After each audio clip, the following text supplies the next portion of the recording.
혹시 그 발표 자료 잘 보이시나요? 보이시면, 예, 잘 교수님 잘 보입니다. 보입니다. 예. 어, 예, 그러면 그 최근에 이제 한 인공지능과 인공지능 윤리 혹은 인공지능 4차 산업혁명 아마 귀에 따갑게 많이 들어보셨을 거예요. 그래서 이제 인공지능 윤리가 필요하다. 그런 얘기도 많이 들어보셨을 거고. 그런데 이제 저도 이쪽에 관심을 갖고 있다 보니까 한 작년 그전까지는 이제 뭐 굉장히 막 빅데이터가 중요하다 막 이렇게 얘기가 되던 것들이 작년 올해 와서는 이제 데이터의 문제로 이렇게 그 수렴되고 있다는 느낌을 좀 많이 받고 있거든요. 그리고 그래서 이제 데이터의 어떤 그 수집과 그다음 처리 과정, 그다음에 그 결과 분석, 그리고 활용에 있어서의 여러 가지 이제 이슈들이 제기가 되고 그 중에서 가장 대표적으로 나오고 있는 것이 이제 그 편향성 문제인 것 같습니다. 그래서 이제 편향성이 또 그 아마 지금 우리 시대의 가장 중요한 화두인 공정성하고도 연결되어 보이는 부분이 매우 농후해 보이기 때문에 오히려 더 데이터 편향성 혹은 인공지능 편향성 문제가 본격적으로 제기가 되고 있는 것 같습니다.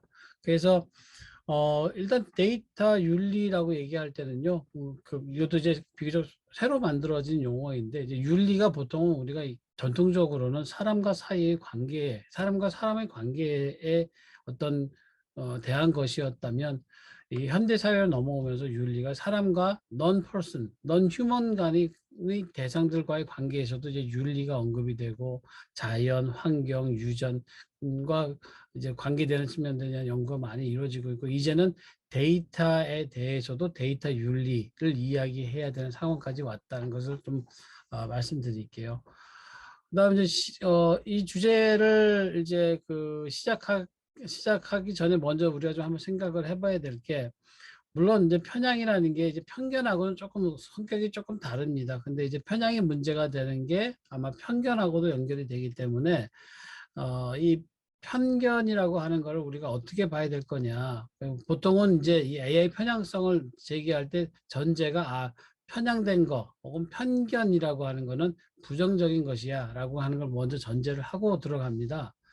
그런데 이제 철학적으로 보면 이제 편견이라고 하는 걸 어떻게 볼 거냐. 뭐 오히려 이제 제가 여기 이제 첫 페이지에 적어 놓은 것처럼 편견의 역설을 주장하는 학자도 있습니다. 가다머라든지 혹은 긍정적 편견의 개념을 주장하는 학자들의 경우에는 오히려 이런 얘기를 합니다. 편견을 제거해야 한다는 것 자체도 하나의 편견이다. 라고까지 얘기를 합니다. 뭐 이 부분에 대해서 조금 더 이따가 부연 설명을 좀 해드릴게요. 먼저 우리가 이제 이 편향과 편견의 문제를 보면 실제로 아마 아마 넷플릭스 뭐 요새 제일 핫한 또 플랫폼이긴 한데 넷플릭스나 아마존 혹은 뭐 유튜브 이런 데서 보시면은 심지어 요새는 뭐 유튜브 프라이버시라는 표현도 생기고 있고요. 그 사람이 어떤 걸 검색해 봤느냐. 아마 무슨 뭐 범죄 행위가 일어나고 뭐거나 하면 범죄 하기 직전에 그 사람이 주로 뭘 검색해 봤느냐. 뭐 이런 것들도 주 수사에 어떤 초점이 맞춰지기도 하는데 아마 유튜브 프라이버시도 이제 그런 맥락에서 그 사람이 주로 뭘 보느냐. 그래서 그 사람이 가지고 있는 핸드폰에 이런 데서 그 사람이 유튜브를 보면 그 사람의 주요 관심사 또 어떤 것들을 주로 보는지 이런 것들까지도 파악이 될 수가 있죠. 그리고 아마 이제 그런 것 때문에 이제 유튜브에서도 이제 자기가 보고 있는 그 기록들을 뭐 저장하고 활용할 거냐 아닐 거냐에 대한 선택지를 작년부터는 이제 선택하게끔 되어 있긴 합니다. 네, 그래서 이제 이런 어떤 어떻게 보면 개인 맞춤형, 그 수많은 정보의 바다에서 내가 주로 관심 갖고 있는 영역을 내가 찾지 않아도 찾아서 추천해 준다는 면에서는 굉장히 편하죠. 어떤 의미에서는 편할 수 있는데, 우리가 항상 이 양면이 있는 것처럼, 그러니까 예를 들어서 빛이 밝으면 밝을수록 그 어둠은 더 짙을 수밖에 없는 거겠죠. 그 편리함에 우리가 너무나 익숙해져 있는 그 순간 우리는 그로 인해서 발생할 수 있는 어두운 면에 대한 것들을 잊어버리게 되는 그런 문제가 생길 수 있을 것 같습니다.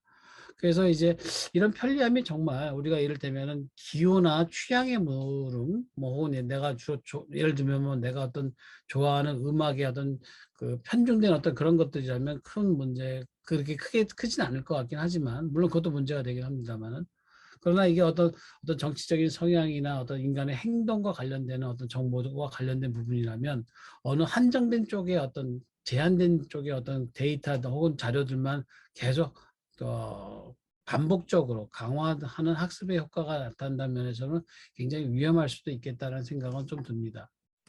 그 다음에 이제 말씀드렸다시피 이제 이런 빅데이터하고 기계학습의 문제가 생기면서 결국은 이제 최근에는 데이터의 전체 어떤 그 퀄리티도 문제가 되지만 보다 강조가 되는 건 이제 학습 데이터입니다. 그래서 아마 인공지능이 혹은 알고리즘이 어떤 학습 데이터를 가지고 학습했느냐, 이것도 굉장히 앞으로 중요한 문제가 되고 그 알고리즘의 사회적 활용의 가능성이나 어떤 기준으로서 이 알고리즘은 주로 어떤 학습 데이터를 가지고 학습을 했느냐 가 중요한 어떤 그 판정 기준으로도 작용할 수 있을 거라고 생각이 됩니다. 그래서 학습 데이터의 중요성이 굉장히 강조되고 어떤 학습 데이터를 가지고 학습했느냐에 따라서 그 알고리즘이 이 딥러닝을 통해서 나오는 결과가 달라질 수가 있기 때문에 학습 데이터의 중요성은 뭐 더 이상 지금 이제 굉장히 강조가 되고 있습니다. 그다음 그러다 보니까 이제 우리가 이제 편향성이라고 할 때 보통은 이제 바이애스라는 표현을 쓰는데요. 그 예. 이 바이애스라고 하는 것도 결국은 이제 기술적 개념이거든요. 다음에 말씀드리자면, 그러니까 우리가 바이애스라고 얘기할 때하고, 물론 이제 도덕이나 윤리 영역에서 바이애스를 편견으로 번역하는 경우도 있습니다. 뭐 반편견 교육 뭐 이럴 때는 이제 안티 바이애스 에듀케이션 뭐 이렇게 쓰긴 하는데, 지금 여기서 통계나 어떤 통계 영역에서 쓰이는 편향이라고 하는 이 바이애스 개념하고 도덕적 영역에서 우리가 이야기하는 편견 혹은 프레주디스나 포워타일 정도는 이제 좀 다른 개념이다. 그러니까 저는 이제 바이애스는 통계적인 용어 혹은 디스크립티브 텀이라고 본다면 편견에 해당이 되는 건 이제 윤리적 용어이지 않느냐. 그래서 이 둘은 조금 구분되어야 되겠다는 생각을 먼저 해봅니다.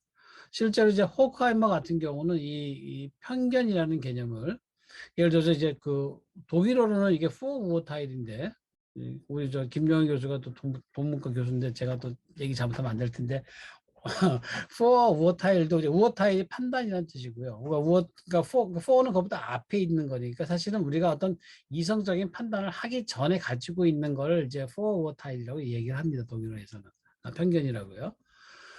그래서 일단은 이제 사실 이게 꼭 부정적이다 아니다라고 이야기 되진 않았던 것 같아요. 처음에 이제 이런 편견에 대한 용어들이 나왔을 때는 이제 고대에서는 보통 해롭지 않은 사실, 그리고 이전의 어떤 경험과 결정에 근거했던 판단, 그러니까 그 판단에 대한 이성적 숙고가 동반되지 않으면서 이전에 했던 판단을 그대로 가져오는 경우에 해당이 된다고 보시면 될 것 같고요. 이러한 어떤 의미의 중립적인, 그러니까 그런 성격이 근대로 넘어오면서 합리주의에서는 이성의 타율성에 기울어지는 경향성이다. 편견을. 또 경험론의 입장에서는 이 팩트에 의한 검증되기 이전의 견해, 이런 뉘앙스를 가지고 있었던 것 같습니다. 그래서 결국은 이제 이 근대의 어떤 합리주의와 경험론의 토대에서 봤을 때 궁극적인 어떤 이성적인 어떤 최종 판결이 내려지기 전에 미리 결정되어 있는 근거 지어지지 않은 판단이다. 뭐 이 정도 뉘앙스였던 것 같아요.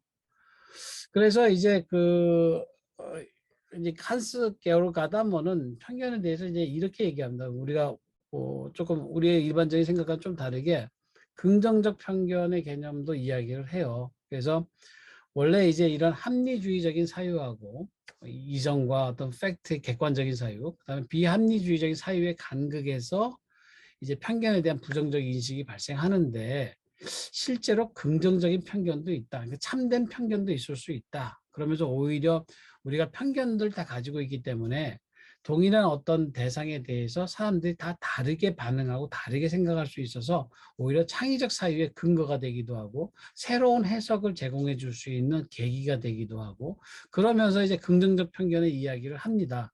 그래서 어, 그 편견에 대해서 이제 뭐 언제나 참다운 이해의 장애로 작용하고 그래 이 참된 우리가 진리를 깨닫게 하는 데 장애로 작용하고 그래서 이 편견은 항상 재현되거나 제거되어야 하는가 아니면 해석학적 생산성을 산출한 역사적인 조건으로 새롭게 인정해야 되는가 같은 이제 그런 물음을 가담하는 던지고 있습니다. 그런데 이제 이런 그 긍정적인 편견 혹은 그 윤리적인 편견과 비윤리적인 편견의 구분에 대해서도 이제 우리가 그 근본적으로 차원적인 문제 생각해 볼 수 있지만 일반적으로 이제 아무래도 그 편견에 대해서는 이제 부정적인 의미의 편견이 보다 더 일반적으로 제시가 되고 있는 것 같습니다. 그래서 지금도 우리가 이제 어떤 긍정적 편견의 개념은 이제 전 생각하지 않고 부정적인 의미의 편견에서만 이제 주로 이야기가 논의가 되고 있는 게 조금 좀 그런 부분이 있다. 그래서 이런 부정적인 의미의 편견하고 이제 알고리즘 편향성하고 이게 두 가지가 좀 중첩되는 부분이 분명히 있지만 좀 우리가 구분해야 된다 논의를 위해서라도 그리고 실제로 보면 편향성으로 인해 편견이 발생할 소지도 있고요. 편견으로 인해 편향성이 발생할 수도 있습니다. 그래서 둘은 이제 제 생각은 둘은 구분이 되지만 그러나 그렇다고 완전히 무관한 것은 아니다. 그리고 우리가 사회적으로도 이제 그 데이터의 편향성과 알고리즘의 편향성이 이제 편견의 문제와 연결이 되고 그래서 이제 공정성의 문제로까지 비화될 수 있는 소지를 많이 가지고 있기 때문에 우리가 알고리즘을 개발하고 그 과정에서 데이터를 활용하거나 수집하거나 처리하는 과정에서 어떻게 처리를 해야 되느냐의 문제가 굉장히 어떤 기술적 테크니컬한 그 과정일 수도 있지만 그 테크니컬 프로세스가 실은 그 이전에 그 이면에는 윤리적인 어떤 판단이 내재되어 있는 경우가 많다. 그걸 좀 말씀드려야 되겠다는 생각을 하고 있습니다. 그래서 편향성 문제가 차별로 이어질 가능성의 경우들은 뭐 지금 뭐 대표적으로 이를테면 차별 행위에 인공지능이 개입하는 경우죠. 근데 이제 우리가 대체로 보면 사람이 어떤 역할을 하는 것보다는 뭐 인공지능이나 로봇이 어떤 역할을 하면 이제 좀 차별하지 않고 공정하게 뭘 할 거다라고 인식을 가지고 있는 이것도 하나의 편견이긴 합니다만 실제로 그 인공지능이 어떻게 판정하느냐에 따라서 인공지능 자체가 자기가 차별적으로 대한다고 생각하지 않으면서도 차별적으로 대하는 현상이 일어날 수가 있다는 거죠. 그리고 인공지능을 활용한 의사결정 과정의 투명성을 저해하는 경우도 있을 수 있고요. 그다음에 왜곡된 데이터의 학습을 통해서 차별이 강화되는 경우도 있을 수 있습니다. 이 구체적인 사례들은 후반부에 가서 조금 더 자세하게 말씀드릴게요. 그래서 이제 인공지능에 대한 편견은 대체로 이제 두 번째에 보시면 인공지능 알고리즘에 의한 의사결정 과정의 편향성이나 오류 가능성이 항상 존재하는데 비교적 우리는 인공지능은 이런 인간이 하는 편견이나 오류로부터 자유로울 것이라고 하는 어떤 장밋빛 환상을 가지고 있는 거죠. 오히려 어떻게 학습되느냐에 따라서 인간보다 더 차별적일 수도 있는 게 인공지능 혹은 알고리즘이라고 볼 수 있기 때문에 그렇습니다. 그래서 그 인공지능 알고리즘에 대한 의도적인 조작 가능성과 조작 여부에 대한 사회적 관리 혹은 사회적 감시의 필요성이 강조가 되고 있고요. 그다음에 이 알고리즘의 편향성이 데이터 편향성과 데이터 편향성 좀 더 포괄적으로 표현하지 알고리즘 편향성이 사회적 편견으로 이어지는 부분에 대한 윤리적 검토가 필요한 이유가 바로 여기에 있다고 저는 생각을 합니다. 그래서 이제 조금 더 우리가 그럼 편향성이라고 얘기할 때 특히 데이터와 관련되는 측면에서 우리가 고려해 봐야 될 게 데이터 편향성, 그다음 데이터 객관성, 그다음 데이터 공정성의 관계일 거라고 생각이 돼요. 그러니까 데이터 편향성 말 그대로 이제 이 데이터가 어떤 그 평균치가 아니라 어떤 특정한 결과치로 몰려 있는 어떤 그런 경우일 수도 있고 통계 기술적으로. 그다음에 이제 객관성이라고 얘기하면 이 데이터가 얼마나 그 데이터를 추출한 모집단의 어떤 그 사태를 얼마나 객관적으로 보여주느냐의 문제가 바로 이제 객관성의 이 문제일 거고요. 그 다음에 이 데이터가 얼마나 공정하냐, 공정성을 가지고 있느냐, 요 세 가지가 뭐 우리가 어떤 생각하기에 편향성은 낮을수록 좋을 거고 객관성은 높을수록 좋은 거고 공정성도 높을수록 좋을 거다라고 생각을 하지만 이게 또 그 관계가 조금 복잡하더라고요. 좀 살펴보니까 예를 들어서 그 데이터 자체의 편향성이 있고요. 데이터 처리 과정의 편향성이 있을 수 있다는 걸 생각해 봐야 될 것 같습니다. 그러니까 데이터 자체가 편향적이냐, 예를 들어서 뭐 모집단 자체가 어떤 편향된 집단일 경우에는 데이터 거기서 나온 데이터도 편향적일 수밖에 없겠죠. 그 예를 들어서 아까 뭐 여기 이제 뭐 탈북하신 분들에 대한 어떤 데이터를 뽑는다 했을 때 이 분들과 관련된 데이터하고 이거를 일반 북한 주민들의 데이터하고 과연 같이 볼 수 있느냐, 이런 문제가 생길 수 있겠죠. 그래서 데이터 자체의 편향성을 우리가 생각해 볼 수 있고, 두 번째는 그 데이터 처리 과정의 편향성입니다.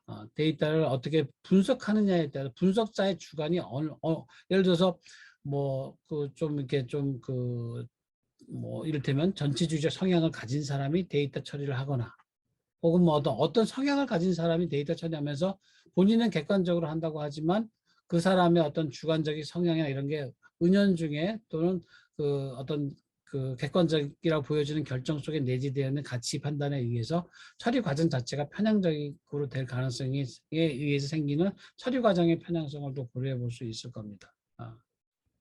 그다음에 이제 데이터 객관성이 이제 높다고 해서 그럼 과연 정말 데이터가 공정하냐? 아까 이제 처음의 경우처럼 데이터 자체가 편향적이고 모집단 자체가 편향적이라면 데이터 객관성이 유지가 되려면 그 데이터 자체도 편향적일 수밖에 없고, 그렇다면 그 데이터의 편향적인 그 성격으로 인해서 이 데이터가 공정하지 않은 결과가 발생할 수 있겠죠. 그래서 객관성과 공정성이 이렇게 같이 가지는 않을 경우도 있다. 우리는 어떻게 생각하면은 뭐 객관적이고 공정하다, 뭐 두 가지가 같이 갈 수 있다 생각하는데 같이 가는 경우도 있지만 같이 가지 않는 경우도 있을 수 있다는 걸 항상 염두에 둬야 될 것 같습니다. 그래서 여기서 말씀드린 것처럼 데이터가 객관적이라고 하는 건 데이터가 지향하는 대상과 그 데이터의 일치를 전제로 하고 이 데이터가 수집되는 과정에서 주관적인 개입이 배제되어야 데이터 객관성은 확보가 될 겁니다. 근데 이러한 근대적인 어떤 기계적 객관성이 보장된다 하더라도 공정하지 않을 수 있는 문제가 발생한다는 거죠. 그래서 데이터 객관성은 또 다른 측면에서 보면 데이터 자체의 어떤 습득 과정에서 논의되겠지만 데이터 공정성은 이제 데이터 자체의 습득 과정의 처리 과정보다는 주로 데이터의 활용 과정에서 더 문제가 제기되는 성격이 있다. 그래서 객관성과 공정성 조금 이렇게 다른 포인트가 있다는 것을 좀 우리가 이해해야 되겠다는 생각을 해봅니다. 예, 그래서 조금 더 자세하게 이제 데이터 처리 과정의 편향성을 좀 설명을 드리면, 아까도 말씀드렸지만 데이터 자체가 편향적이라면 데이터 처리 과정이 완벽하게 공정할 때 오히려 편향적인 결과가 나와야 맞습니다. 그래서 편향적이라는 게 테크니컬 성격을 갖지만 데이터 자체의 편향성은 수집 과정에서 의도적, 비의도적 개입 여지가 여지도 있는데 만약 그게 없다면, 그리고 수집 과정에서 데이터 샘플링이나 모집단 자체의 문제로 인한 데이터 편향성의 조건들이 언급된다면 이러한 데이터 편향성은 수용할 수밖에 없을 거다. 그러니까 이를테면 우리가 정말 편견 프리한 사고를 할 수 있느냐에 대한 근본적인 문제이기도 합니다. 이를테면은 우리가 인간이기 때문에 갖고 있는 편견도 우리가 그건 부정적이다, 없어야 된다, 이렇게 얘기할 수는 없을 거라는 거죠. 그래서 적어도 여기서 지금 말씀드렸지만 이 데이터는 어떤 집단의 또 어떤 성격을 갖는 집단의 데이터이다라는 것, 태그가 항상 붙어 있어야 된다고 저는 생각을 해요. 그래야 우리가 이 데이터를 활용할 때 이 데이터가 이러이러한 면에서 편향성 혹은 편견을 가지고 있는 데이터일 수 있다는 걸 예측할 수 있고, 그래서 그걸 활용하는 과정에서 그것에 대한 대책을 마련할 수 있다고 생각합니다. 그래서 데이터에는 항상 이런 데이터 태그가 필요하고 그러다 보면 이제 어떤 의미에서는 데이터 태그 못지않게 저는 요새는 이제 데이터 등급제도 필요하다고 생각을 주장을 하고 있습니다. 왜냐면은 데이터도 마치 이제 뭐 작년에 있었던 이루다 사건에서 나오는 데이터의 어떤 문제 처리 과정이나 그러니까 데이터를 습득하는 과정, 처리하는 과정에서의 문제에서처럼 우리가 어떤 그 데이터의 어떤 마치 우리가 영화를 볼 때 무슨 뭐 전 연령 관람가 영화가 있고 뭐 중고생 관람가가 있고 뭐 성인만 볼 수 있는 뭐 이런 것들이 있는 것처럼 데이터도 전 연령을 대상으로 하는 이 알고리즘이나 인공지능이 사용할 수 있는 데이터가 있고 특정 연령대, 뭐 성인이나 청소년, 성에 한정되어서 사용되어야 할 데이터들이 있지 않겠느냐. 이제 그런 데서 이제 데이터 등급제가 필요하다라고 얘기를 합니다. 어찌됐건 하여튼 그런 어떤 그 등급도 필요하고 지금 말씀드린 것처럼 데이터의 어떤 데이터 그 성격에 대한 태그가 반드시 있어야 된다라는 게 이제 이 데이터 윤리에서 보통 많이 강조가 되는 부분이기도 합니다. 그래서 빅데이터의 경우에도 이제 물론 빅데이터는 이제 너무 이게 그 자료가 엄청나게 많기 때문에 이러한 태그를 붙이는 것 자체가 사실은 무의미해질 수도 있긴 하지만 요새는 이제 빅데이터가 정말 그렇게 유용한 것일까에 대해서 오히려 또 문제 제기를 하는 경우도 있더라고요. 그러니까 오히려 범용 데이터보다는 특정 계층, 특정 영역에서 활용되는 데이터가 오히려 더 선호되는 경향을 조금씩 가지고 그렇게 주장되는 경향성도 좀 제기가 되고 있더라고요. 예. 그래서 하여튼 일단은 데이터 수집의 조건과 대상에 대한 명확한 정보가 함께 그 데이터와 함께 이용되어야 한다라고 생각을 하고 있습니다.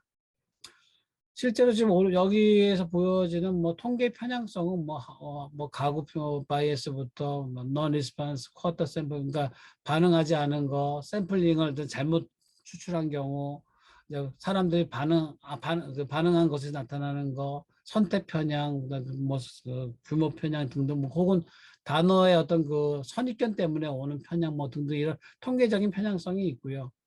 뭐 이런 다양한 통계적 편향성 외에도 일종의 이제 정보 보안 영역에서 많이 쓰이는 게 이제 어베일러비티 가용성 편향, 그다음에 이제 애그리게이트 바이 편향도 있고요. 확증 편향, 뭐 그다음 기준점 편향 뭐 등등이 있습니다.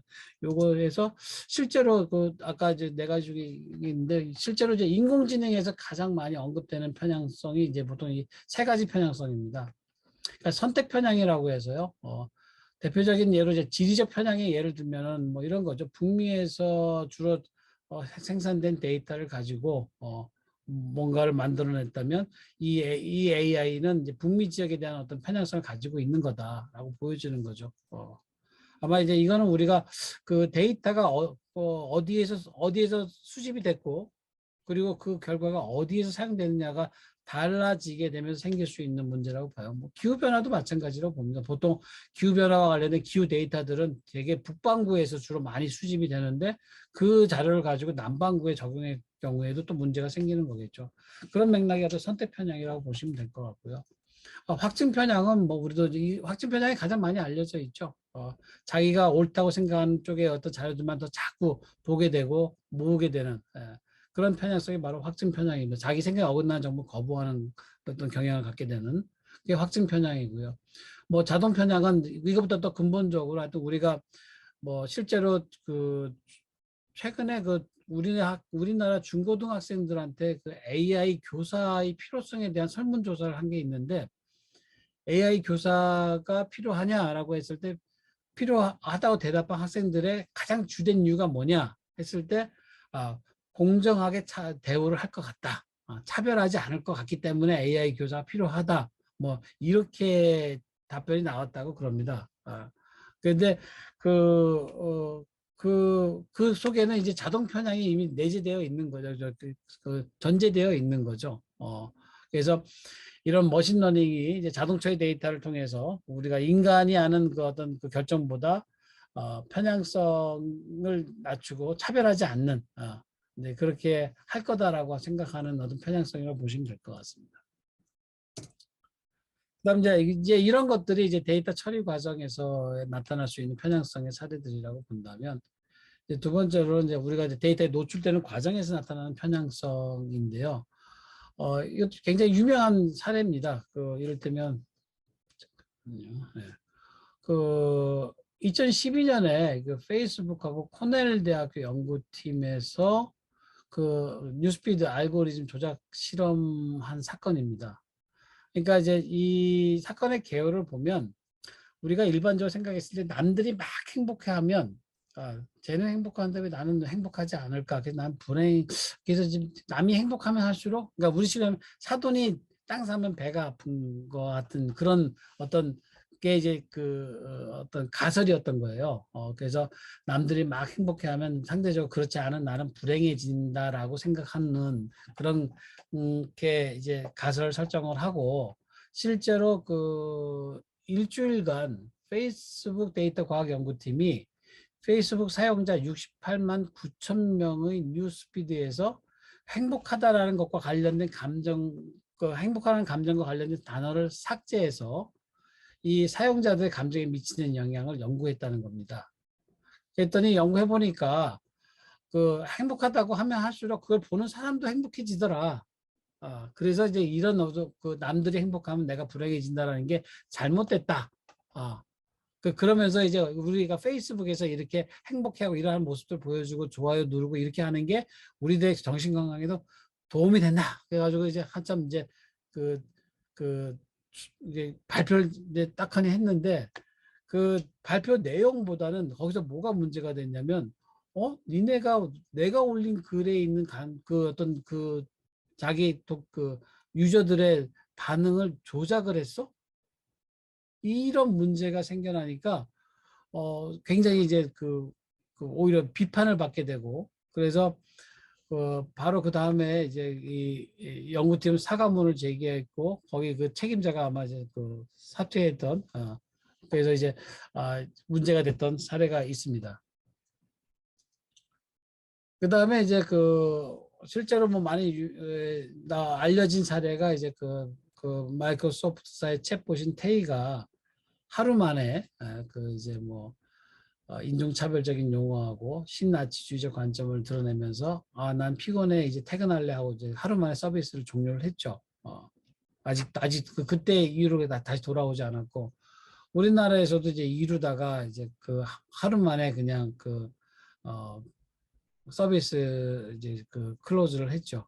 그래서 사실은 이루다 사태 때 저도 이제 여기저기 불려다니면서 얘기를 많이 했는데 처음에는 저는 좀 노이즈 마케팅이 아닌가라는 의심을 좀 했었어요. 왜냐면은 챗봇의 사태가 한 5년 전에 있었고 그러면 이제 그와 비슷한 챗봇을 만드는 팀에서 그걸 몰랐을 리도 없고 그럼 그에 대한 충분한 대비나 어떤 이런 것들이 좀 있었기 때문에 이제 상용화를 한 거 아닐까라는 생각을 했는데 보니까 그게 아니더라고요. 뭐 노이즈 마케팅은 아니고 근데 이제 기본적으로 거기에 어떤 데이터 처리 과정과 이런 부분들에 대한 어떤 마인드 자체가 아예 없었던 것 같아요.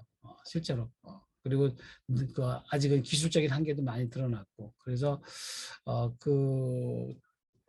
데이터를 습득하는 과정 자체도 지금 예를 들어서 저희가 저희 연구소하고 몇 군데 이제 컨소시엄 구성해서 작년부터 지금 이제 비도덕 데이터를 만드는 이제 프로젝트를 하고 있어요. 거기에 우리 송상원 교수님께도 좋은 자문 많이 해주실 걸로 알고 있는데, 그러다 보니까 이제 기존의 어떤 데이터를 가지고 오려고 보니까 어떤 문제가 생기냐면, 기존의 데이터는 예를 들면 이제 인터넷상의 어떤 대화형 텍스트나 뭐 이런 것들이 이제 수십만 건이 이제 가져오려고 보면 이 대화의 발화자들이 내가 인공지능의 어떤 데이터로 사용되는 것에 동의를 했냐 안 했느냐가 가장 큰 문제가 됐었어요.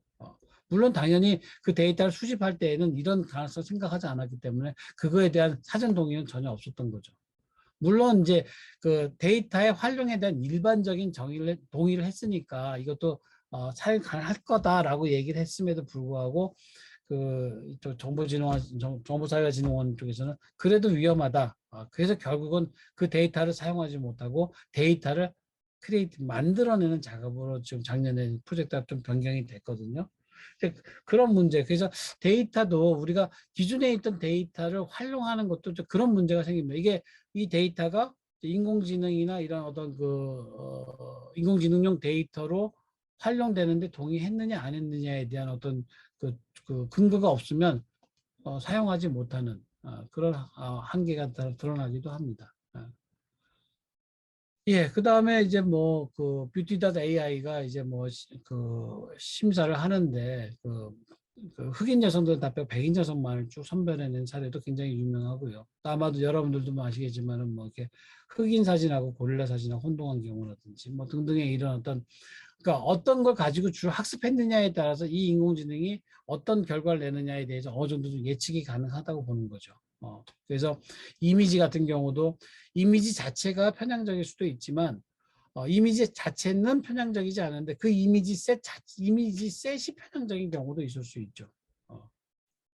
그래서 뭐 예를 들면 지금 뷰티다 AI 같은 경우 뭐 백인 여성의 사진 하나하나들은 편향적이지 않죠. 근데 우리가 미인이라고 해놓고 백인 여자들 사진들만 모아놨다면 이 이미지 세트에서는 야, 이건 편향적이다라고 우리가 이야기를 할 수가 있는 부분이 있는 거죠. 예, 그래서 이제 뭐 지트레인 교수 같은 경우는 이제 이런 얘기를 합니다. 디지털 게리만더링이다. 매개자가 의도적으로 정보를 선별해서 제시해 주는 겁니다. 그래서 정부의 그 필터링 알고리즘을 통해서 특정 사람들에게 차별적으로 특정 정보를 제공해서 사회 구성원들의 다양한 의사결정을 왜곡하는 현상이 발생한다고 경고하고 있습니다.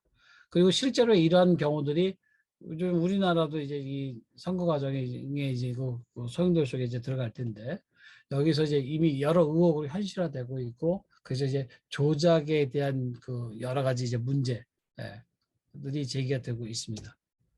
그래서 실제로 2016년 미국에서도 그래서 이제 이 트렌딩 리뷰 가이드라인을 공개하면서 이제 그 기즈모도에서 뉴스 편집 서비스 트렌딩 토픽의 알고리즘을 조작했다라는 의혹이 제기가 됐고 그래서 이제 그 결론적으로 이제 그걸 선정하는 그 인간의 개입을 최소화하고 알고리즘으로 이제 선정을 한다 했는데 알고리즘으로 이걸 하다 보니까 대체적으로 보면 오보로 가득한 기사들로 주로 관련 뉴스를 채워나가는 오류를 범했다는 거죠.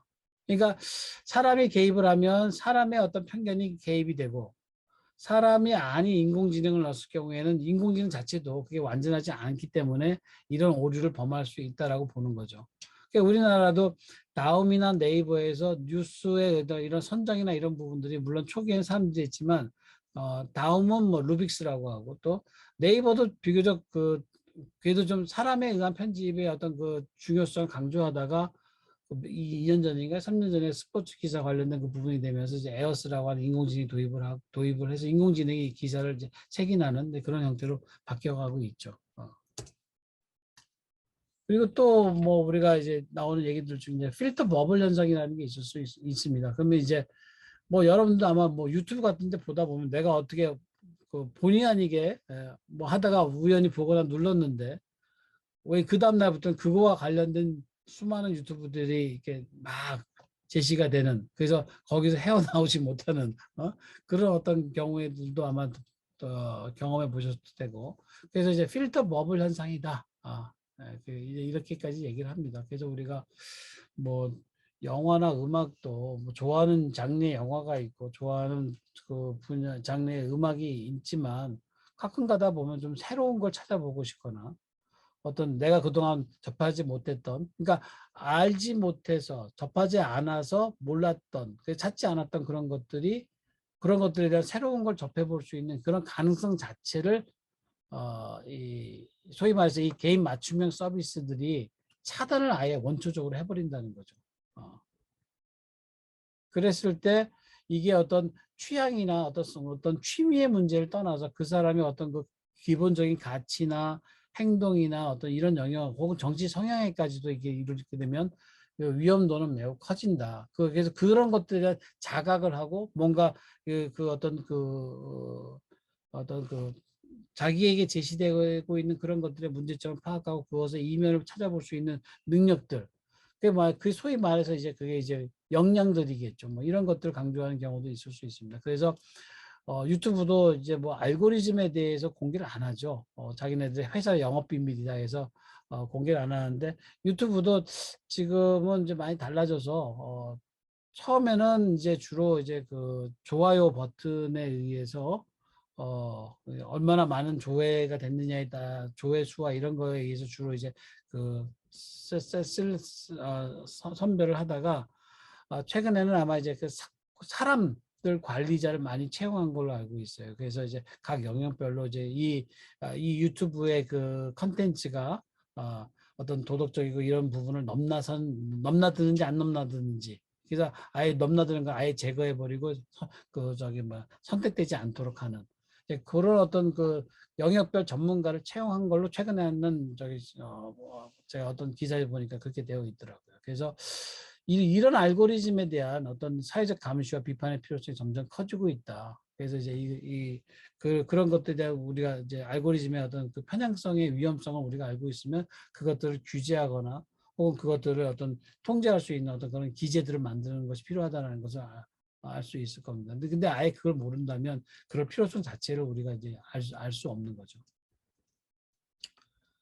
그다음 이제 세 번째로 이제 말씀드릴 게 이제 뭐냐면 이제 윤리 인증이라는 표현입니다. 이제 그 ethics certification인데 소위 말해서 그러니까 뭐 성적표라고 해야 되나요? 아니면은 허가증이라고 해야 되나요? 그러니까 어떤 그 인공지능이나 어떤 알고리즘이 이제 예를 들어서 어떤 제품이 시장에 판매가 되려면 그 제품의 성능이나 안전성에 대한 테스트, 뭐 큐마크 뭐 이런 걸 통과해서 이제 그런 것들 통과가 되어야 시장에 진입할 수가 있겠죠. 그런데 이제 아마 이제 자율주행차도 그렇고 뭐 우리 간단한 어떤 하우스케어 로봇도 그렇고 청소 로봇도 그렇고 뭐 등등의 이제 점점 이제 그 AI 스피커도 마찬가지고요.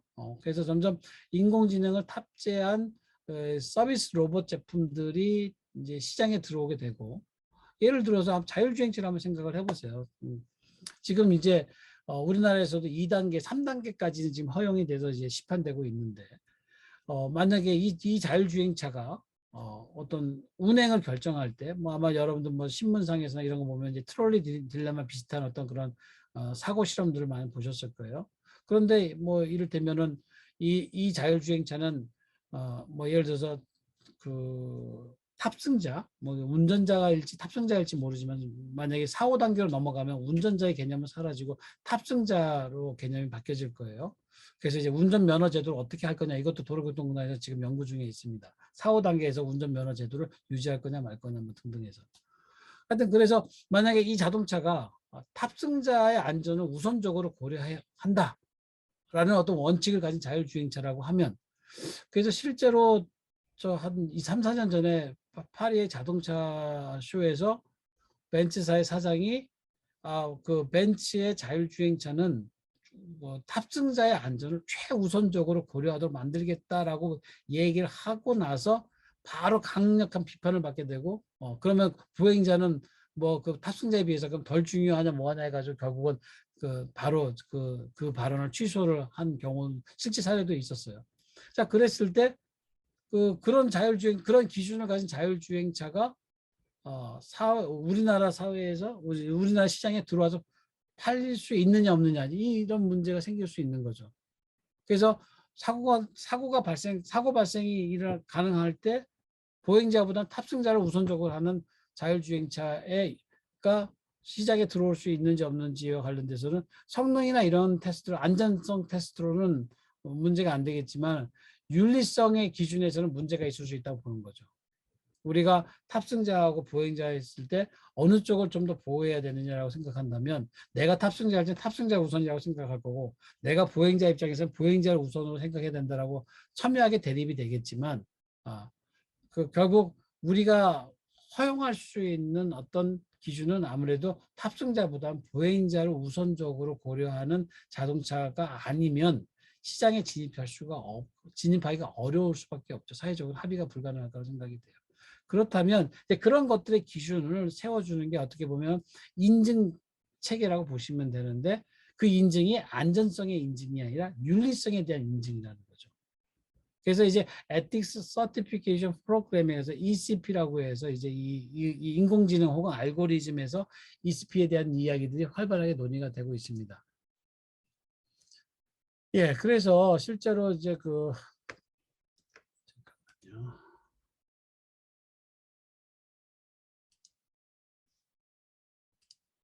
예, 그래서 그 데이터 편향을 초래하는 이제 그 요인이라고 해서 일단은 이제 볼 때 데이터 자체를 잘못 채택한 경우가 있고요. 또 불완전하고 오래된 데이터인 경우도 있고요.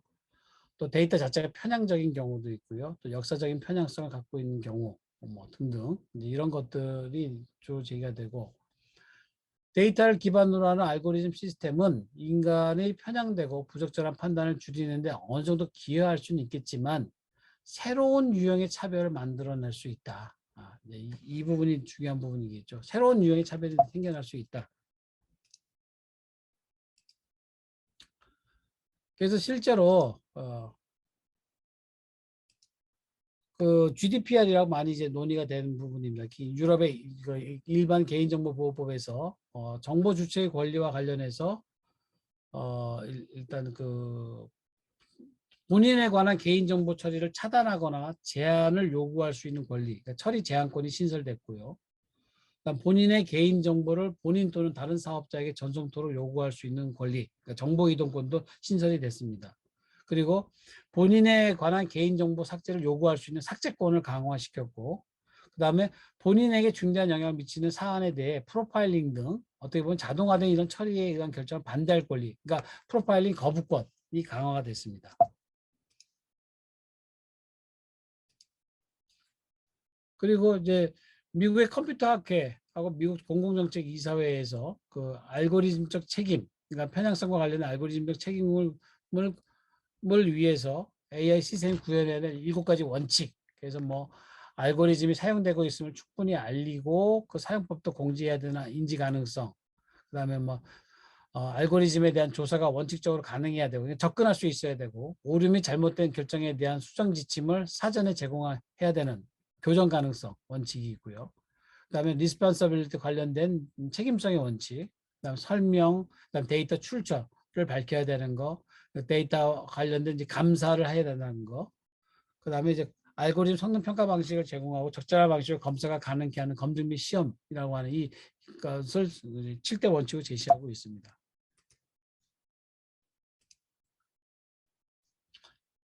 네, 그래서 이제 보통 이제 이런 이제 데이터 처리와 관련돼서 이제 윤리 인증으로 연결이 되면 크게 이제 윤리 인증으로 지금 연결되고 있는 게 3가지 정도인데요. 잠깐만요.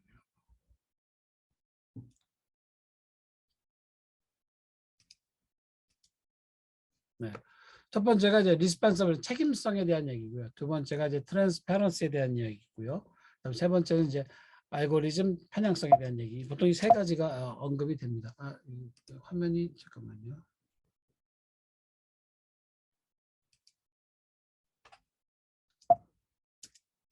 이게 자동으로 안 넘어가네요. 네. 예. 그래서 그 윤리 인증으로 이제 3가지 책임성하고 이제 세 가지 언급이 되는데 그중에 첫 번째가 이제 책임성입니다. 이거는 뭐냐면 그 자율지능 시스템의 제작과 사용에 대한 책임을 정하고 발생 가능한 피해를 최소화할 필요성에서 요청되는 거다. 그래서 이제 실제로 여기서 언급되는 것 중에 이제 뭐 프로그래마틱 레벨 어카운터빌리티, 그러니까 프로그램 수준에서의 책임 을 강조하고 있는 게 좀 특징적이라고 볼 수 있습니다. 그래서 아마 여기 이제 프로그램 수준에서의 책임은 어떤 적극적이고 긍정적인 어떤 맥스 모랄의 형태라기보다는 최소한도로 이제 이러이러한 것들을 하지 말아야 한다는 이제 그 미니 모랄의 부정적 내지 소극적 형태로 표현될 가능성이 많고 그래서 최근에는 보통 이제 그 인공지능이나 로봇 윤리 가이드라인이 이제 작년까지 많이 제기가 되고 만들어지고 여러 단체 국가에서 이제 그 가이드라인이 발표가 됐는데 작년부터는 이제 이런 가이드라인 수준에서 한 단계 더 들어가서 지금은 이제 그 윤리적 체크리스트들의 작성 들 쪽으로 많이 가고 있습니다. 그래서 아마 여기서도 프로그램 수준에서 알고리즘 개발하거나 데이터를 수집하고 처리하는 과정에서 지켜야 할 어떤 최소한의 어떤 기준들, 점검 항목들 이런 것들을 제시하고 그런 것들을 지켰는지에 대한 체크를 많이 좀 하고 있는 형태로 가고 있습니다. 그래서 이제 표준화하고도 연결이 되기도 하고요. 그래서 실제로 이제 그 알고리즘의 설계 제작자 혹은 소유자 혹은 작동자 혹은 그걸 이제 관리하는 관리자, 그래서 어, 개발 개발자, 개발 및 설계자, 제작자, 그 다음에 이걸 중간에 이제 소비와 연결시켜주는 이제 관리자가 있을 수 있고요. 플랫폼도 있을 수 있고, 그리고 이걸 사용하는 사용자들이 있을 수 있고요. 그래서 어떻게 보면 알고리즘의 이제 라이프 사이클이라는 표현도 합니다. 생애 주기라고 표현까지도 하는데, 인공지능의 어떤 설계부터 폐기까지 전 과정에서 나타나는 혹 발생할 수 있는 문제에 대한 책임을 디자인해야 된다. 그 책임 디자인의 필요성을 이야기하는 경우도 있습니다.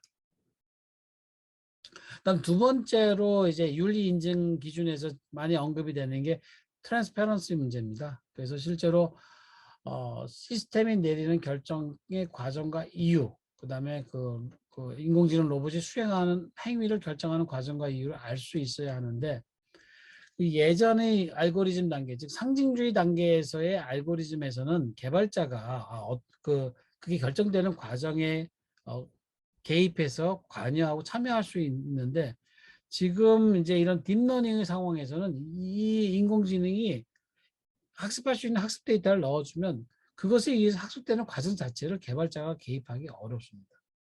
그러니까 알지 못한다는 거죠. 어떤 결과가 나올지를 예측은 하지만 그걸 정확하게 맞출 수는 없는 거겠죠. 그래서 결국은 알고리즘이 학습 데이터를 넣어서 그 딥러닝을 통해서 어떤 것들을 학습하게 되고, 이 학습이 잘 됐느냐 안 됐느냐를 판정하는 판별 혹은 테스트 데이터가 또다시 필요하게 되는 거예요. 그래서 학습 데이터는 학습 데이터대로 필요하고, 테스트 데이터는 테스트 데이터대로 필요하다는 거죠. 그래서 테스트 데이터를 통해서 이 알고리즘이 제대로 학습을 했는지, 혹은 편향된 학습 데이터를 가지고 학습을 했는지 그렇지 않은지, 이런 것들을 테스팅을 해야 되고, 그 테스팅을 통해서 이 알고리즘이 사용 가능한지 아닌지에 대한 판정까지도 내려야 되지 않겠나라는 게 제 개인적인 생각입니다. 그래서 지금은 이제 초기 단계라서 학습 데이터 중요하다고 많이 얘기하지만, 더 이제 어느 정도 각 분야에서 학습 데이터들이 만들어지고 나서는 이제 오히려 평가 데이터, 테스트 데이터가 이제 더 중요해지게 될 거라고 저는 생각을 하고 있습니다. 그래서 어차피 지금 이제 그 결정 과정의 투명성은 어떻게 할 수가 없다 하더라도 그 결과의 투명성을 확보할 수가 있다면, 이 결과의 투명성을 통해서 우리가 뭐 지금 이제 이야기하는 뭐 여기서 지금 파워포인트 나와 있는 추적 가능성, 설명 가능성, 검증 가능성, 뭐 해석 가능성, 혹은 뭐 이런 것들이 이제 많이 얘기하고, 그래서 이제 XAI, 설명 가능한 AI가 나오는 것도 바로 설명 가능성과 관련된 과정을 우리가 알 수 없으니까 그런 결과에 대해서 왜 이런 결과가 나오는지에 대해서 설명해 할 수 있어야 된다는 게 이제 강조가 되기 시작한 겁니다.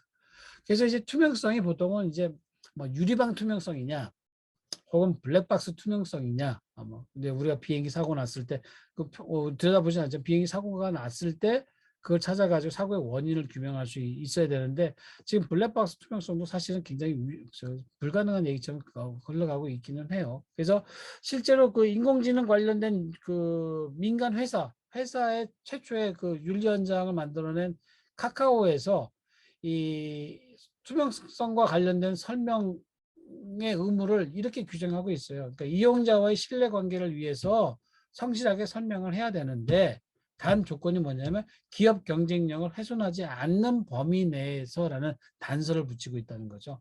그래서 투명성 얘기만 하면 기업들은 이제 고개를 절로절로 흔들어요. 근데 이제 그 어떤 그 시민단체나 이런 데서는 투명성을 강력하게 요구를 하고, 기업은 이제 회사 영업 비밀이니까 밝힐 수 없다. 최대한 밝히려고 하지만 바뀔 수 없다라는 게 이제 가장 이제 대표적인 입장이기도 합니다. 그래서 이제 뭐 여기 이와 관련돼서 뭐 로봇 투명성이라든지 혹은 더 나아가서 이제 알렌 윈필드 같은 학자는 이제 에티컬 블랙박스 개념까지도 얘기를 합니다.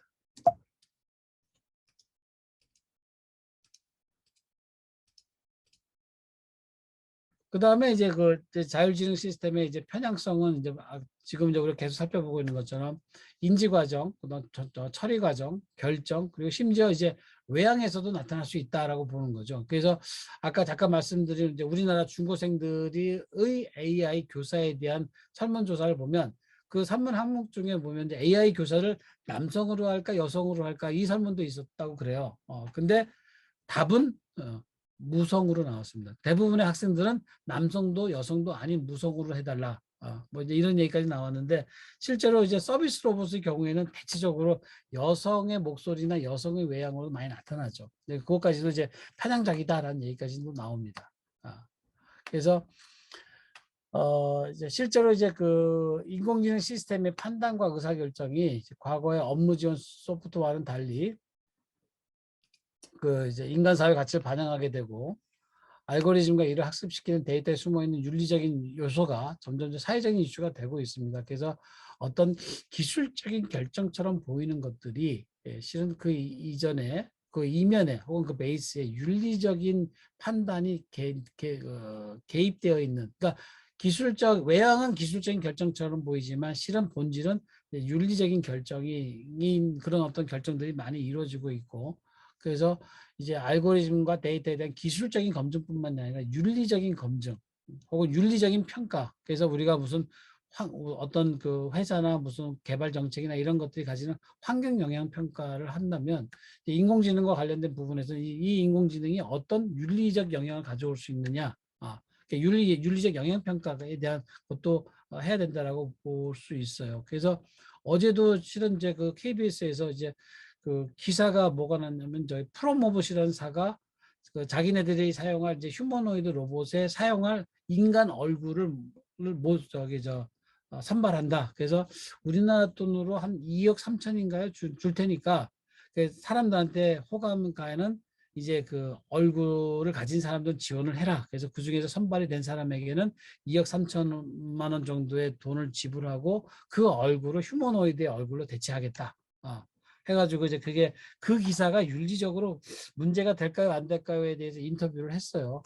근데 이제 아마 이제 뭐 초상권을 2억 3천에 하는 게 정당하냐 아니냐의 문제하고도 관련될 수가 있고 이게 이제 윤리적으로 어떤 문제가 될까 뭐 이런 것들도 좀 인터뷰에서 얘기했던 경우가 있는데 이처럼 이제 점점 이제 새로운 어떤 이 기술에 의해서 새로운 어떤 가능성들이 생겨나고 그 가능성들이 가지고 있는 윤리적인 함축을 우리가 미처 생각해 보지도 전에 우리 실생활에 도입이 돼버릴 경우에 그로 인해서 생기는 문제들에 대한 대응을 할 때 굉장히 어려워질 수 있다는 거죠.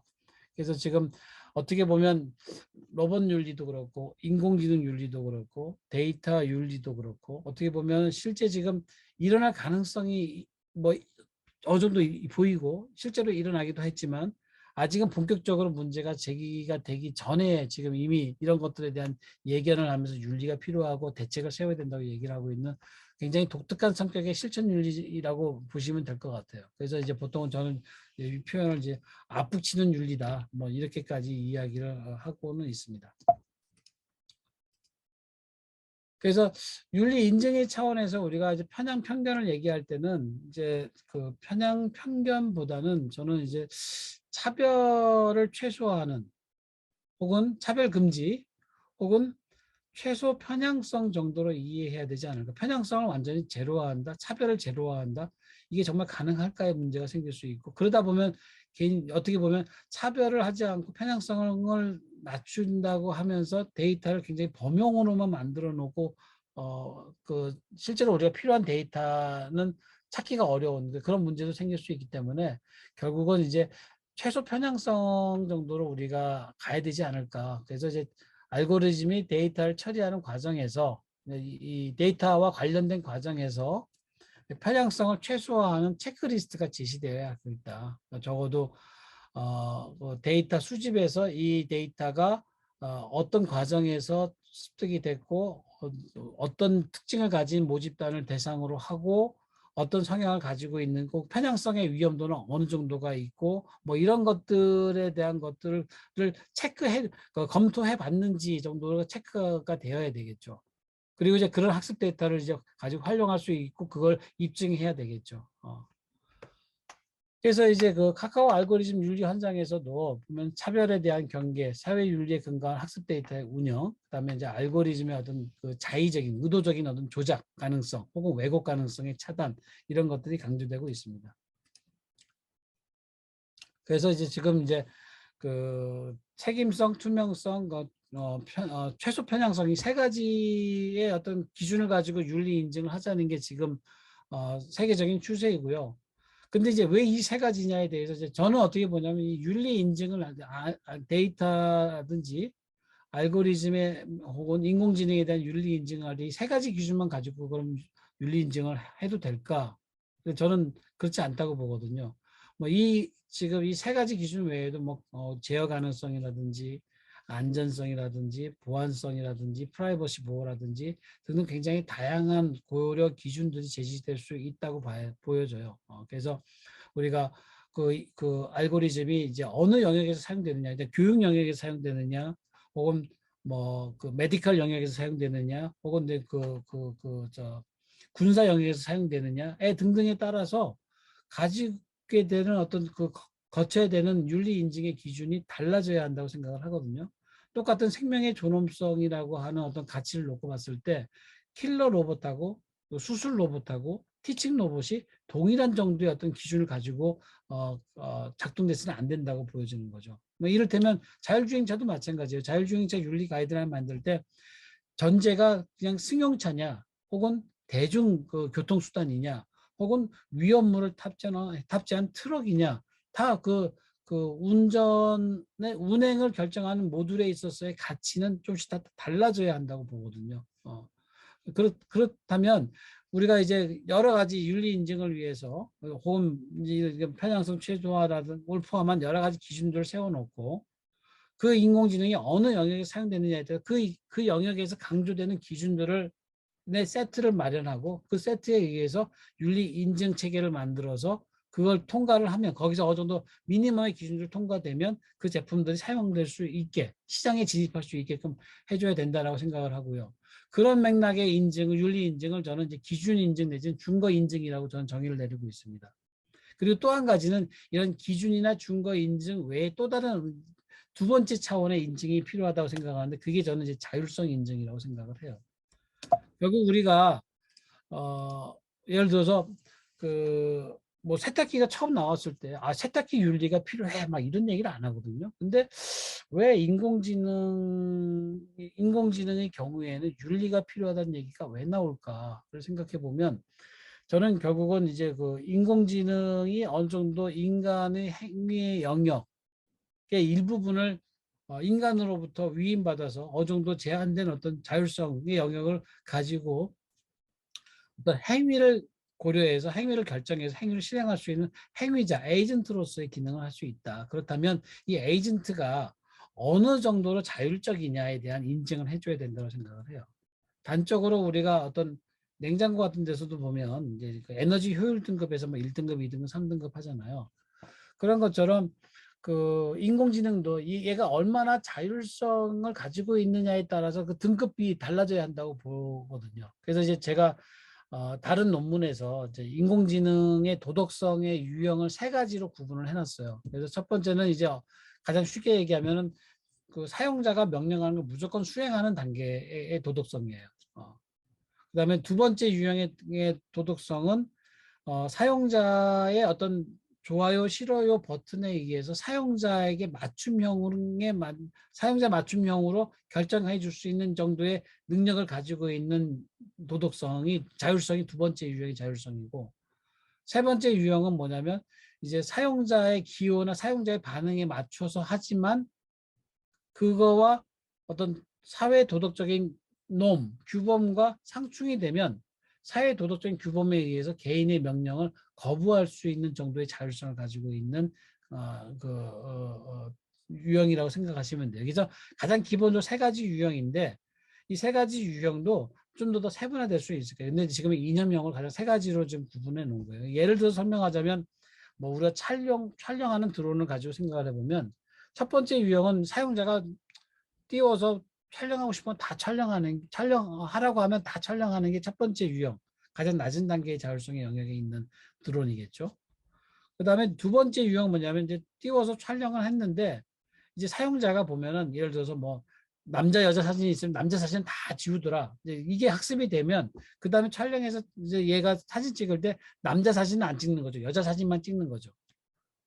이 정도의 자율성을 가지고 있는 게 두 번째 유형이라고 보시면 될 거예요. 그리고 세 번째 유형은 예를 들어서 뛰어서 사진 찍어라고 했는데 이제 여기는 촬영 금지 구역입니다. 비행 금지 구역에 촬영할 수 없습니다. 혹은 사람의 얼굴을 찍을 경우에는 동의를 받으셔야 됩니다. 라는 동의가 없을 경우 촬영이 안 됩니다. 해서 촬영 명령을 거부할 수 있는 정도의 자율성을 갖고 있는. 그래서 이렇게 굳이 구분을 그럼 왜 이렇게 구분을 하느냐? 이 자율성의 영역에 대해서 그 등급 정도만큼 그 드론의 개발자, 관리자, 사용자에 대한 책임의 한계들이 다 달라질 수 있기 때문에 그렇습니다. 그래서 저는 이걸 이제 자율성 인증 내지는 윤리성 인증. 그래서 이제 윤리 인증 기준을 이원화해야 된다. 그러니까 이제 이를테면 자율주행차 같은 경우도 기준 인증에서 이제 얘가 얼마나 사람을 존중하느냐, 얼마나 이제 운행 결정에 있어서 편향성을 최소화하느냐, 뭐 등등의 이런 기준들을 가지고 이제 항목을 체크하고, 그다음 두 번째의 항목은 얘가 어느 정도의 자율성을 갖고 있느냐. 예를 들어서 내가 그 사람이 있는 쪽으로 인도로 차량을 그러니까 운전하라고 명령을 내렸는데 이 3단계 유형의 자율성을 갖고 있는 차량이라면 저기는 인도기 때문에 사람들이 모여있기 때문에 저쪽 운전할 수 없는데 운전 명령 거부하는 거죠. 뭐 지금 현재로서 뭐 불가능하겠지만 기술적으로 앞으로는 이제 그런 정도의 어떤 그 윤리성 인증까지도 필요하다는 맥락에서 이제 말씀을 드린 거고요. 그래서 이제 이 두 가지 형태의 윤리 인증을 통해서 이제 인공지능의 어떤 시장 진입 가능성을 판정해야 된다라고 말씀드리는 겁니다. 예, 그다음에 이제 아까도 이제 좀 더 데이터와 관련돼서 지금 이제 세계 여러 나라에서 이제 국제 기구에서도 그렇고 이제 AI 윤리에 대한 가이드라인을 많이 발표를 했어요. 그래서 가장 대표적인 게 여러분들도 아시겠지만은 유럽에서 나왔던 이제 트러스트 월스 AI가 있고요. 뭐 중국도 리스판서블 AI가 있고요. 그다음에 이제 우리나라도 작년 초에 이제 사람 중심의 인공지능 윤리. 그래서 이제 우리나라 정식 버전은 정부 버전은 처음으로 인공지능 윤리 기준안이 발표가 됐습니다. 그래서 이제 3대 원칙, 10대 핵심 요건으로 해서 윤리 기준안이 발표가 됐고요. 작년에 이제 국토교통부에서도 이제 자율주행차, 한국형 자율주행차 윤리 가이드라인이 발표가 됐습니다. 그래서 이제 보통 지금 현 단계는 아니고 4단계, 5단계의 자동차를 위한 어떤 가이드라인이 이미 이제 발표가 되어 있는 상태고요. 그리고 이제 가장 최근에 이제 지금 주목해서 보고 있는 게 유네스코에서 이제 AI 윤리 권고안이 지금 만들어졌고요. 한 2년 전부터 만들어졌고 올해 이제 이 권고안에 이제 정부 기구들하고 지금 이제 이 가이드라인 AI 윤리 권고안에 따른 어떤 국가 어떤 정책 기조 방향과 관련해서 각국 정부들과 협의를 하고 있는 걸로 알고 거의 끝나간 걸로 알고 있습니다. 그래서 거기서도 보면 이제 오류 학습 및 모범 사례 공유를 위한 피드백 메커니즘이 있어야 되고 데이터 수집 혹은 선택 과정의 적정성들이 보완이 되어야 되고 AI 시스템의 학습 데이터의 품질을 연속적으로 평가해야 된다. 그래서 이제 데이터 가버넌스 전략을 개발해야 된다라고 이제 아예 노력의 방향성을 제시를 해주고 있습니다. 그리고 기업을 포함한 모든 AI 행위자, 여기서 AI 행위자, AI 개발 및 사용, 관리 모든 걸 다 포함합니다. AI 행위자가 윤리적 영향평가를 해야 되고 거기에서 특히 이제 프라이버시 영향평가를 수행할 것을 권장을 하고 있습니다. 그리고 이제 데이터 주체, 특히 이제 AI 시스템에서의 자신의 개인 데이터의 접근권 혹은 삭제권에 대해서 완전한 권리를 향유하도록 보장되어 있고, 그 다음에 이제 심지어 이제 데이터 주권에 대한 얘기까지 합니다. 그래서 이제 이 데이터 주권하고 국제적으로 자유로운 데이터 이동, 그러니까 예를 들면 예전에도 이제 소프트웨어 같은 경우도 이거 개발자에게 이익을 하느냐, 이제 아니면은 카피라이트하고 카피레프트 운동처럼 데이터도 우리가 어떤 인류 사회의 어떤 행복을 위해서 이제 오픈 데이터를 강조해야 되느냐, 아니면 데이터 자체의 어떤 주권이라든지 데이터 주권을 강조해야 되느냐, 이 두 가지가 계속 계속 논란이 되고 있는 것 같습니다. 그래서 뭐 오픈 데이터, 우리나라에서 이제 공공 데이터 같은 경우 이제 이걸 어느 정도까지 공개하고 어느 정도까지 확보해야 되느냐, 이제 이 문제가 계속 제기가 되겠죠. 예, 그다음에 이제 데이터와 관련돼서 이제 데이터 책임성과 데이터 프로텍션 해가지고 이제 이런 유형들의 많은 데이터 윤리 지침들이 제시가 되고 있고요. 오른쪽에서도 보면은 이제 데이터 리스폰서빌리티와 관련된 항목들이 쭉 제시가 되어 있습니다. 그래서 이런 것들이 다 이제 체크리스트화 되어 가지고 내가 데이터를 처리하고 뭐 결정하고 하는 과정에서 다 이렇게 체크할 수 있도록 이제 그렇게 만들어지고 있습니다.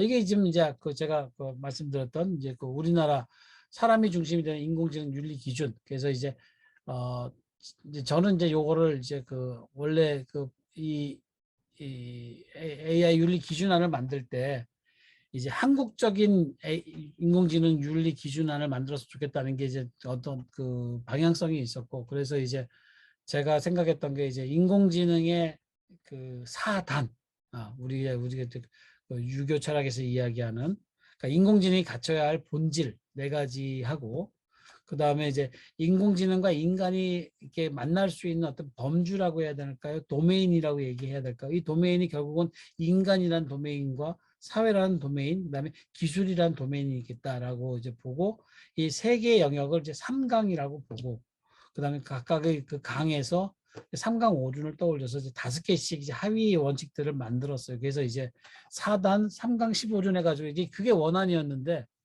그게 이제 저희 프로젝트 팀에서 이제 제안은 원안이었고, 그 원안이 이제 논의 과정에서 이제 전문가의 의견도 받고, 그다음에 정부 부처에 올라가는 단계에서 결국은 이제 너무 복잡하다, 또 너무 많다 그래가지고 이제 3대 원칙 10대 요건으로 이제 좁혀진 겁니다. 그래서 이제 가장 기본 원칙으로 인간의 존엄성, 사회의 공공선, 그다음에 기술의 한목적성을 지키는 이 3가지가 이제 인공지능의 3대 기본 원칙이 되고요.